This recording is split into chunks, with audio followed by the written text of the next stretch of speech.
Hello अस्सलाम वालेकुम। मैं हूँ अंजुम मलिक। आज हम जिन्स के बारे में पढ़ेंगे। जिन्स को हिंदी में लिंग कहते हैं।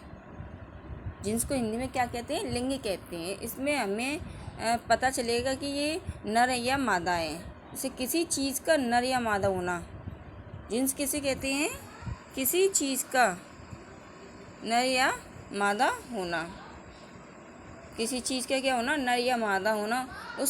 उसकी नस्ल मालूम होना। उसकी क्या हो? नस्ल मालूम होना, उसे जिन्स कहते हैं। उसे क्या कहते हैं? जिन्स कहते हैं। जैसे औरत, मर्द, पानी, हवा वगैरह। तो ये क्या है? पहले तो ये जिन्स कहलाएंगे। और जिन्स आम तौर पर कितने तरह के होते हैं? 2 तरह के, मज़कर और मोनश। मज़कर किसे कहते हैं?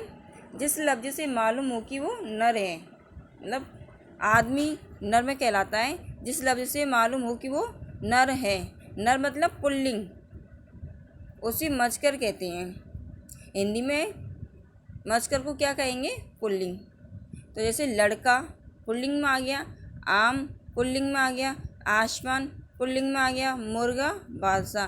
तो ये क्या है? मज़कर में आ गए। तो इसमें हमें किसके बारे में पता चल रहा है? नर के बारे में पता चल रहा है, हमें पुरुष के बारे में पता चल रहा है, ये पुल्लिंग के बारे में पता चल रहा है। तो ये क्या कहलाएंगे? हम मज़कर। और मोनस किसे कहते हैं?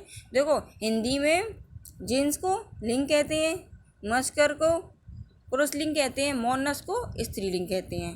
तो हिंदी में भी समझो, जिस लफ्ज़ से मालूम हो कि वो मादा है, स्त्रीलिंग है।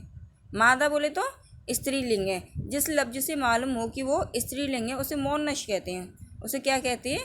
मोनस कहते हैं। तो जैसे लड़की स्त्रीलिंग है, नारंगी स्त्रीलिंग है, ज़मीन, मुर्गी, मुल्क वगैरह, ये सब किस में आएंगे? स्त्रीलिंग मतलब मोनस। तो जिन्स किसे कहते हैं? लिंग को जिन्स कहते हैं। जिन्स कितनी तरह के होते हैं?